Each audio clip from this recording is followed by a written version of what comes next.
One of the biggest surprises in 2022 for anime fans was Bocchi the Rock, a show about an awkward introvert overcoming her extreme anxiety and joining a band. So maybe I should have expected that my biggest surprise of 2023 would be another show about a rock band. Bang Dream, My Go has lived rent-free in my head for the past month. In addition to its great music, My Go has an enthralling narrative about girls overcoming their past traumas to form a new band. でも、居場所ってまた誰かが作るんだって。 More simply, it is about lost girls finding a place to belong, or a place where they can feel comfortable with おやす themselves. み。 And while Rana here is metaphorically referring to the band, the physical somewhere does matter, because what really stood out to me was how the show utilized cinematography and backgrounds to highlight its main themes. It's not just action and dialogue that can define relationships or impart meaning. Animators and directors utilize backgrounds and motifs, like rocks, to communicate ideas. Essentially, everything you see on your screen is a tool that can develop your understanding of a scene. In My Go, the backgrounds and layouts were full of additional information for viewers to glean about how characters felt or about the nature of their interactions. And when you have a complex cast like My Go, full of characters with regretful pasts, the extra material provides ample clarity about the characters' mental states. Here's a few ways My Go ties its physical spaces to its narrative. What first caught my eye is the repetition of some iconic locations in the story. Every time we revisit a location, I keep asking myself, why do we come back to this spot? In episode 5, Taki and Soyo talk on a fire escape, presumably situated near Ring. They occupy two distinct positions. Soyo sits on the stairs, blending into the darkness of the night. The shadows obscure Soyo's face, as she suggests giving up on performing live due to the discomfort of the other members. She picks at her fingernails, a routine that is regularly emphasized to signal when she's being manipulative. Taki stands by the railing, illuminated by the bright billboard. She wants to play live. She bravely confesses to Soyo how Tomori's lyrics resonate with her, and how that song inspired her to perform. A pillar separates them during this exchange, indicating their division on this issue. Soyo briefly moves into the light when she suggests that Taki share these feelings with Tomori as well. They're shown on the same side of the aforementioned pillar when they come to an agreement. As Taki promises not to leave Tomori alone again, Soyo returns to the shadows and smiles villainously. Everything's going according to plan. This short scene makes excellent use of the location to track the state of the conversation while also foreshadowing Soyo's scheme. Compare that scene to Tomori and Taki talking in episode 10. This conversation occurs right after Taki had joined Tomori on stage during one of her spoken word performances. Taki now sits on the stairs and Tomori is backlit by the billboard. Here, Taki apologizes for insensitively trying to replace Soyo and misinterpreting what Tomori desired. But now Taki understands after hearing Tomori's new lyrics. Note the lack of any shadows when Taki makes this last declaration. The girls are separated by that pesky pillar once again, but Tomori walks to Taki's side, crossing over the pillar in order to thank Taki for coming to the performance. Tomori, who is actively bringing together the members of My Go, makes the effort to overcome that barrier between herself and Taki. In hindsight, it shows us that Taki and Soyo's exchange from episode 5 was fake. Just like Soyo's nice girl act, the two were never on the same side. Returning to the fire escape highlights the differences in Soyo and Tomori's characters, and makes clear why Tomori's efforts to reunite My Go will succeed, whereas Soyo's attempt to bring back Kreishik failed. Many of these locations are closely tied to each character. When I see a character or subset of characters reappear at the same place multiple times, I become curious on how this location is connected to their histories or their development. This bridge is one of the show's most iconic settings.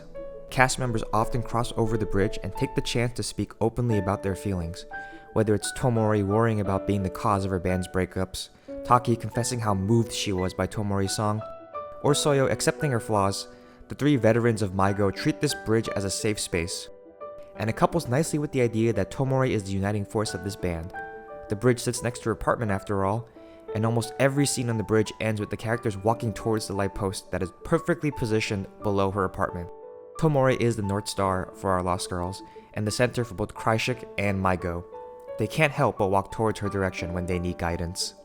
An additional layer of narrative relevance can be found if you remember the other character to appear on this bridge with Tomori, Sakiko.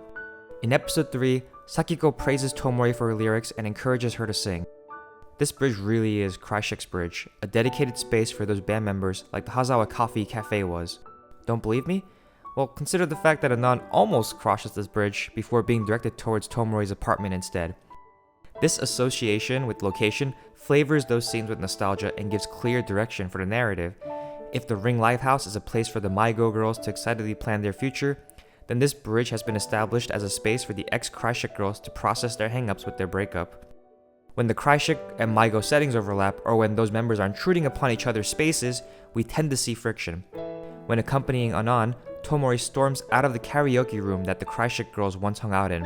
Anon and Tomori both fail in their attempts to connect with Sakiko in their school's music room. Suki no Mori, the fancy school where Soyo peacefully meets with Mutsumi, becomes a combat zone once Taki steps inside.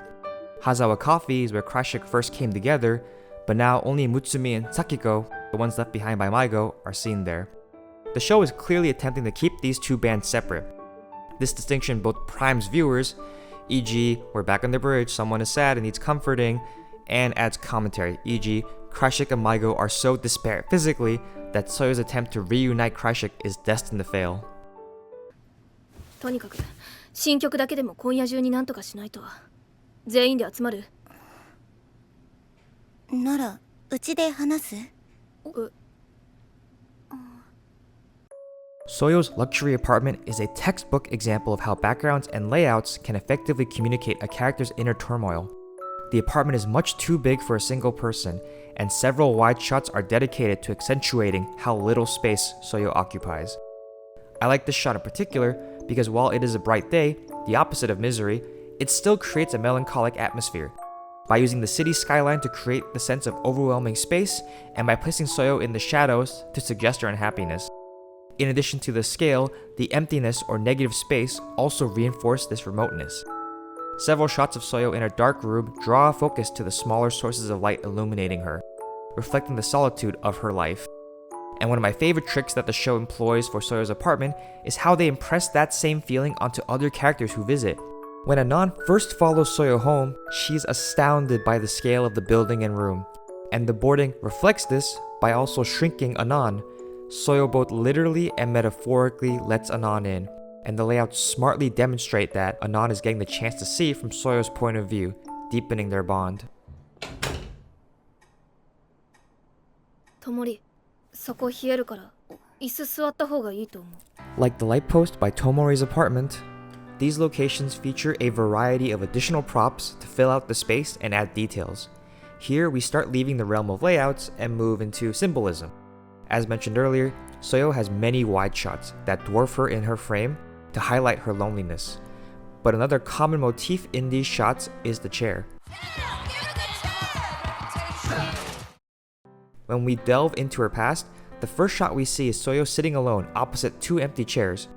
These are likely meant to seat her parents, who are later shown to be too busy to spend any time with her. There are many empty chairs and miscellaneous seating fixtures in Soyo's life. These shots continually emphasize the lack of people in Soyo's life and thus her isolation. Soyo adamantly wants to fill those empty seats in her life, and it's why she clings so desperately to the remains of Kreishek. The metaphor gets extended further in her interactions with Mutsumi. Though they are no longer bandmates, Soyo continuously keeps her updated with the activities of her new band. During these encounters, Soyo offers Mutsumi a seat, but the latter never seems to take it. This refusal to sit not only foreshadows Mutsumi's lack of support for the Kreishek reunion, but also further showcases how Soyo failed to overcome her loneliness with the vestiges of Kreishek. This also contrasts the scenes in episode 11, where Soyo's apartment is full of sitting girls. They sit together on the couch, they sit at the dining table, and they even sit outside together. It's only after Soyo accepts Kreishek's end and ceases hiding her true personality that she finds a group who will in turn accept her and sit alongside her. And although these two shots don't pertain to Soyo, the empty desk chairs as Sakiko plays piano at school hint to viewers that she may also be suffering from a similar ailment. And there are several additional examples of setting motifs that add to the story. The various bridges set the mood of the scene, whether it's a joyful reunion or a lamentful regret about a person who is no longer there. The single-car trains always seem to leave behind a forlorn Tomori, representing her fears of being left behind by her friends. The garden where Mutsumi waters cucumbers that, stand for healing and resurrection? モーティス我死を恐れるなかれ Yeah, we can roll with that. Maigo masterfully incorporates these ubiquitous elements of the characters' lives into their character arcs.